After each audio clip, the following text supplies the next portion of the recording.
Assalamualaikum, namaste, and good day to everyone. Welcome to my YouTube channel. Let's continue with the Franklin exercises. And as you know, we have started the cancellology series. तो cancellology से वाबस्ता जितने भी हमारे पास topics हैं उनके ऊपर presentations बनाकर मैं उनके ऊपर वीडियो जो है वो आपके लिए बनाकर जा रहा हूँ। और अगर प्रीवियस एपिसोड्स में से मेरे ख्याल से लेक्चर 8-9 हो चुके हैं ऑलरेडी, तो अगर प्रीवियस लेक्चर्स में से भी अगर कोई क्वेश्चन हो तो यू कैन आस्क। तो let's continue with the Franklin exercises की फ्रैंकलिन एक्सरसाइजेस क्या है बेसिकली। और जैसे कि नाम इंडिकेट कर रहा है, ये फ्रैंकलिन एक जो है वो फिजिशियन था जो कि न्यूरो रिहेबिलिटेशन में उनकी जो है what we can say speciality थी।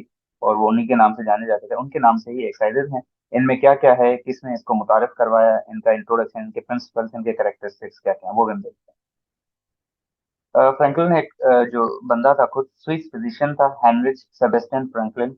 और an early practitioner of neuro rehabilitation में उनकी प्रैक्टिस थी। ही advise a method of treating through a systematic and graduated exercises। इसने एक सिस्टमेटिक एंड एक सेट ऑफ एक्सरसाइजेस जो है वो एडवाइस की थी, जिसका पर्पस क्या था वो अब हम देखते थे। इन्होंने ये डेवलप किया था 1889 में। और ये किन पेशेंट्स के ऊपर, स्पेशली जिन पेशेंट्स में सेरेब्रल अटेक्सिया है, टैब टैप्स डोर्सालिस एक कंडीशन है जिसमें बेसिकली लॉस ऑफ प्रोप्रियोसेप्शन हो जाता है। जिस तरह बेस्ट एग्जांपल भी है सेरेब्रल अटेक्सिया, मतलब जिन हजरात में बैलेंस का लॉस हो जाए किसी भी न्यूरल कंडीशन की वजह से, किसी भी एमएसए लॉस की वजह से, तो ये एक्सरसाइजेज उनमें बड़ी इफेक्टिव थी बैलेंस हासिल करने के लिए, उनकी कोऑर्डिनेशन, उनकी स्मूथ, उनकी रिदमिसिटी हासिल करने के लिए।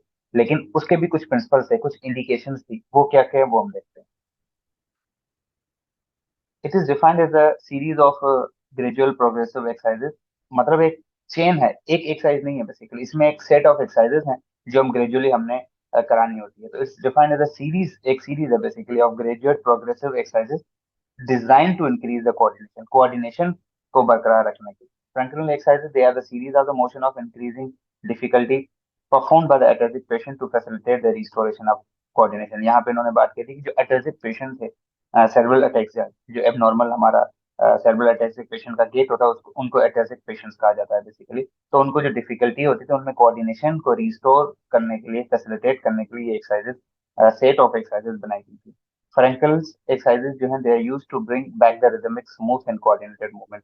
इन फ्रैंकल की जो एक्सरसाइजेस का जो बेसिक विजन है वो ये है कि जो रिदमिसिटी, जो स्मूथनेस, जो कोऑर्डिनेटेड मूवमेंट लॉस हो चुकी हैं, बैलेंस, जिनका बैलेंस लॉस हुआ, उनमें ये चीजें सारी वापस लाएं।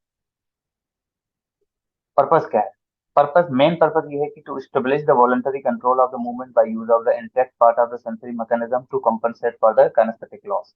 जो भी काइनेस्थेटिक लॉस हुआ है, जिसकी वजह से बैलेंस, जिसकी वजह से वॉलंटरी मूवमेंट्स के ऊपर कंट्रोल उस शख्स, उस पेशेंट का चला गया है, वो वापस लाना होता है। तो वॉलंटरी मूवमेंट का जो कंट्रोल होता है, जो ज्यादातर सेरिबेलम, जो हमने कल पढ़ा था, सेरेब्रल कॉर्टेक्स में जो है काइनेस्थेटिक सेंसेशन, हमने एक टॉपिक पढ़ा था, वो उनको मेन कंट्रोल करता था। तो उन जिन हजरात में वो लॉस हो चुका उनको रिस्टोर करना as maximum as possible to make the patient confident enough so that he can independently carry out activities of the daily living। इतना उस पेशेंट को कॉन्फिडेंट बनाना ताकि वो इंडिपेंडेंटली वॉक कर सके और अपनी डेली रूटीन की एक्टिविटीज जो है वो कैरी कर सके। इन शॉर्ट के ज्यादातर जिनका बैलेंस लॉस हो जाता है, डेफिनेटली वक्त के साथ साथ उनमें कॉन्फिडेंस भी लॉस हो जाता है। तो जब वो कॉन्फिडेंस वापस गेन करते हैं और अपना बैलेंस और कोऑर्डिनेशन उनका वापस आ जाता है, तो उनमें एक कॉन्फिडेंस भी डेवलप हो जाता है, ताकि कम से कम वो अपनी रोजमर्रा की जो एडीएल और आईएडीएल एक्टिविटीज है वो कर सके। इंडिकेशन, मतलब किन पेशेंट्स, किन मॉडल्स के ऊपर हम ये करा सकते हैं। Following condition that indicate the application of this method मतलब Frenkel's exercises, right? Cerebral ataxic patient, tabes dorsalis, stroke के patient, multiple sclerosis, Wilson's disease, CP patient, cerebral palsy, Parkinson disease, other neurological. क्योंकि ज्यादातर neurological disease में क्या होता है कि आपका अल्टीमेटली गेट, बैलेंस या कोऑर्डिनेशन लॉस हो जाती है। जितने भी सेरिबेलर कंडीशन है, क्योंकि सेरिबेलर मेन आपका मोटर सेंटर है, what we can say the center है किसका, बैलेंस एंड कोऑर्डिनेशन का। तो अगर वो लॉस हुआ तो बैलेंस कोऑर्डिनेशन आपका चला जाएगा। लेकिन इसके अलावा other neurological condition like stroke, cerebral palsy, इसमें भी बैलेंस का लॉस होता होता रहता है, क्योंकि ये न्यूरोलॉजिकल डिसऑर्डर्स हैं basically. Factor affecting these exercises, कौन कौन से फैक्टर्स अफेक्ट कर सकते हैं? Following are the factor that make it hard for the patient to perform. इन एक्सरसाइजेज परफॉर्म करने के लिए सिर्फ बैलेंस का लॉस होना नहीं, बाकी अदर चीजें भी हैं जो आपके लिए कॉन्ट्रा इंडिकेटर नहीं है बट डिफिकल्टी क्रिएट कर सकते हैं। डिफॉर्मिटी, लेट्स सपोज कोई डिफॉर्मिटी है, कोई पैर हाथ का वगैरह लॉस वगैरह है।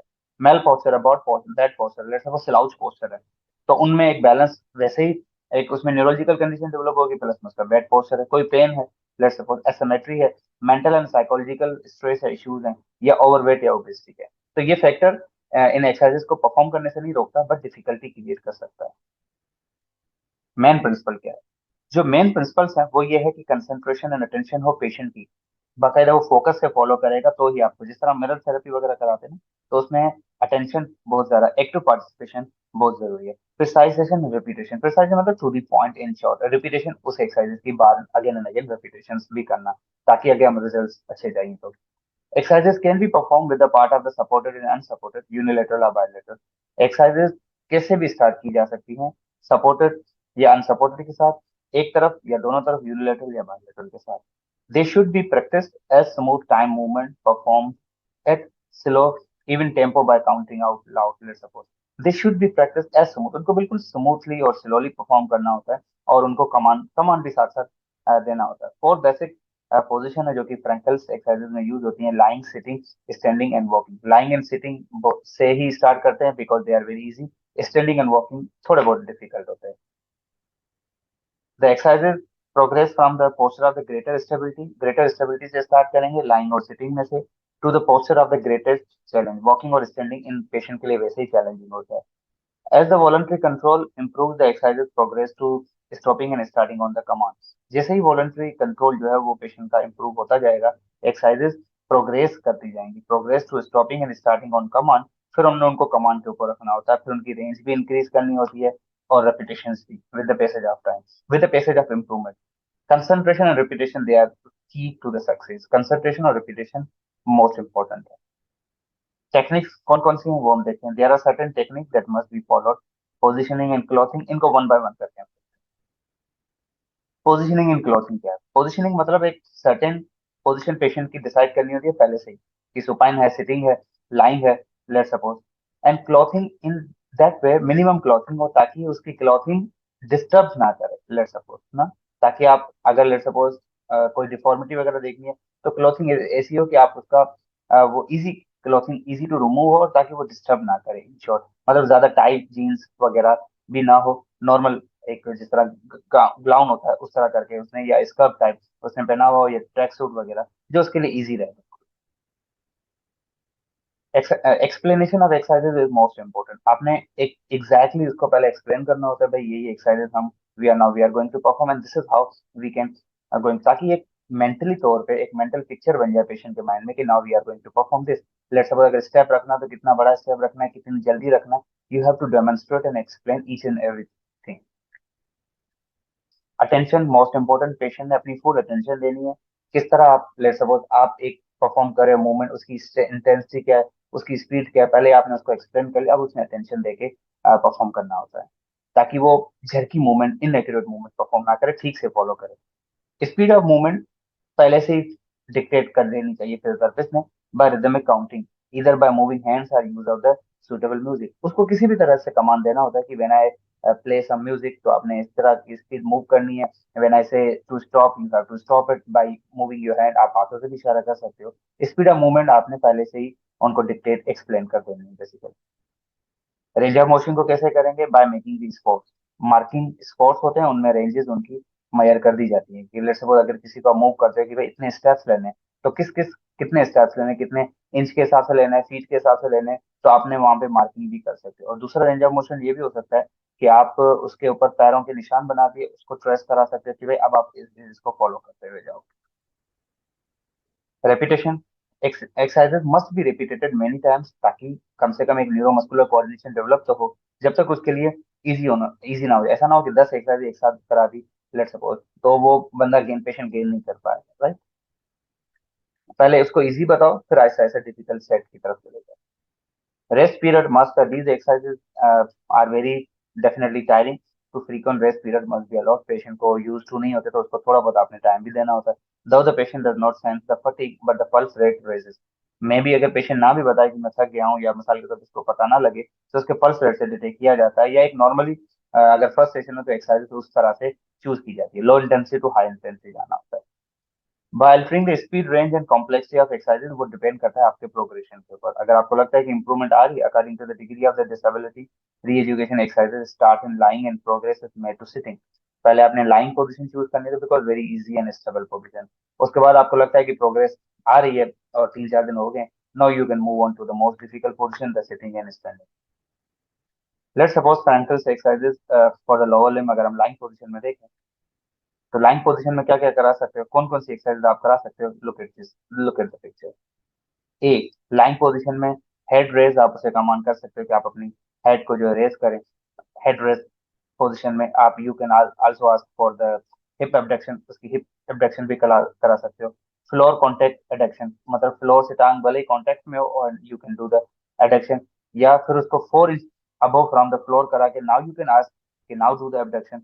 ताकि सिंपली एबडक्शन करानी है पहले फ्लोर के साथ, कांटेक्ट के साथ, सपोर्टेड एंड अनसपोर्टेड जो हमने पहले डेफिनेशन की। फिर उसके बाद हिप की एबडक्शन और फ्लोर कांटेक्ट एबडक्शन भी करा सकते हो और 4 इंच अबव द फ्लोर, वही same for adduction same for abduction.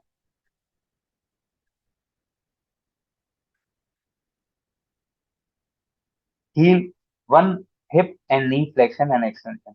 एक हिप आपका एक्सटेंडेड रहेगा, दूसरे हिप का flex. Heel is supported throughout, heel supported रहेगी throughout. Now bend the one leg, एक कान को जो है, एक को आपने हिप को नी फ्लेक्स कर लिया और फिर स्लाइड करेगा, जिस तरह स्लाइडिंग होती है ना, वो हील को बेसिकली स्लाइड करेगा। कर क्या रहा है, हिप की एंड नी की फ्लेक्शन कर रहा है। Straighten the hip and knee to return to the starting, को इस तरह करके रिपीट करते जाओ, repeat with one leg. Heel shin coordination, heel shin coordination क्या होता है कि जो एक कोई भी एक टांग जिसके आप एक्सरसाइज करा, जिस तरह पिक्चर को अगर मैं फॉलो करूँ तो राइट साइड वाली जो हील है वो उसने दूसरी लेफ्ट लेग की टिबिया पे रखना था। शिन टिबिया के पार्ट को बोलते हैं शिन स्प्लिंट, एक कंडीशन होती है ना जिसमें टिबिया के बोन के ऊपर पेन हो रहा होता है और उस पे उसने स्लाइडिंग करनी होती है कि वो पहले इसके ऊपर रखे, बिल्कुल नी के नीचे टिबिया के ऊपर रखे और फिर इसको दूसरी हील की तरफ ले जाए, as you can see then picture, starting and ending position.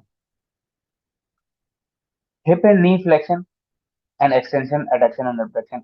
एक लेग को पहले बेंड कर लिया, hip and knee, while straightening the other leg in bicycling position. जिस तरह साइकिल हम चला रहे होते हैं ना, साइकिल हम सिटिंग में नॉर्मली चला रहे होते हैं, लेकिन इन कंडीशन में क्या होता है कि आप उसको कमांड दे रहे होते हैं कि आप साइकिलिंग वाली मूवमेंट करें in supine position. Frenkel's exercises for lower limb in sitting. अब थोड़े से हम डिफिकल्ट की तरफ आ जाते हैं। स्टार्टिंग पोजीशन अब क्या है, सिटिंग। सिट ऑन चेयर और पैर आपके जो है फ्लोर से कॉन्टेक्ट में होंगे। Following exercises can be performed. Let's suppose आप पैर बैठे हुए sitting, one leg stretching to the slide. एक जो पैर होगा जो स्ट्रेचिंग की तरफ, वो स्लाइड हील को करेगा to a position indicated by the marker. आपने उसको फ्लोर पे बिठा दिया और फ्लोर पे जो भी मेट होगा, जो भी होगा, वहां पे मार्किंग होगी। And you have to command in different direction. आपने कहना है कि अब आप मार्क एक पे रखें, दो पे रखें, वहां पे सीक्वेंस बनाई और उसमें स्लाइड करना है बेसिकली। तो मार्किंग आप स्टार्टिंग पोजीशन से चूज कर लेते हो, तो एक डायरेक्शन उसे गाइड करते हो कि अब इसको आप फॉलो करते जाओ ताकि उसमें कोऑर्डिनेशन आए बेसिकली। सिटिंग पे आप simply stride, sitting, change to the standing and then sit again. Sit to stand basically आप उसे कमांड करते हो कि आप थोड़ी देर के लिए स्ट्राइड सिटिंग में रुको, फिर उठो, बैठो, इस तरह करके आप उसे कमांड करते हो ताकि उसमें बैलेंस आ जाए। Frenkel's exercises for lower limb in standing position में कौन कौन से होती हैं, let's see. Transfer of weight from one foot to another. Standing position में सिंपली पहले आपसे कहोगे कि एक टांग की तरफ वजन दे, फिर पूरा का पूरा वजन दूसरी टांग की तरफ दे। स्ट्राइड स्टैंडिंग इन शॉर्ट हम कह सकते हैं transformation of the weight from one foot to other. Walk small and wide, smooth आप उसे गाइड करते हो कि पहले आप स्मॉल बेस के साथ वॉक करो फिर लार्ज। तो इस तरह करके अगेन आप प्लेसिंग मार्किंग भी कर सकते हो कि आप इसने मार्कर्स के साथ फुट प्लेस कर दिया और फिर उसको कमांड करो कि आप इसको आप फॉलो करो। स्टैंडिंग टर्न अराउंड, वो नॉर्मली स्टैंडिंग पोजीशन में इसमें डिफिकल्टी होती है पेशेंट को, इनिशियली सपोर्ट की नीड होती है and they are help by the marks on the floor. और फिर उसे कमांड करना था कि आप बेसिकली रोटेट करो अपने हिप्स को या टर्न करो अपने। सिटिंग पोजीशन में शोल्डर की अपर एक्सट्रीमिटी की अगर हम बात करें तो फाइन मूवमेंट, पेशेंट को एक फिंगर हम देते हैं, इंडेक्स फिंगर, उसको कहते हैं कि अपनी इंडेक्स फिंगर से इसको टच करने की कोशिश करो ताकि उसका बैलेंस बेसिकली बरकरार रहे फाइन मूवमेंट्स के लिए। और ये एक ऑक्यूपेशनल थेरेपी का पार्ट भी हो सकता है कि अगर हम उसे कोई भी ऑब्जेक्ट चूज करने को कहते हैं और उसको कहते हैं कि इसमें स्पेसिफाइड जगह पे जो है इसको पुट करो कोऑर्डिनेशन के लिए। Again standing arm swing forward and backward, let's suppose अगर वो एक बॉल दे दिया कि बॉल को आप कैच करने की कोशिश करो मिसाल के तौर पे, और इस तरह के, तो उससे भी वो बैलेंस बेसिकली उसका बनेगा। Thank you, this was all about the Frenkel's exercise. ये एक शॉर्ट इसके ऊपर इंट्रोडक्शन था। आई होप आपको वीडियो जो है पसंद आएगी, तो kindly keep watching and don't forget to share my channel. और अगर आपको कोई भी टॉपिक लगता है इससे रिलेटेड भी, अगर आपको समझ में नहीं आया, let's suppose you can put it in comment box and I will try my best कि मैं आगे से आपको एक्सप्लेन कर सकूं। फर्दरमोर जो प्रीवियस जितने भी एपिसोड्स हैं, अगर उनमें से भी कोई क्वेश्चन हो तो you can ask. Till then keep watching, thank you so much.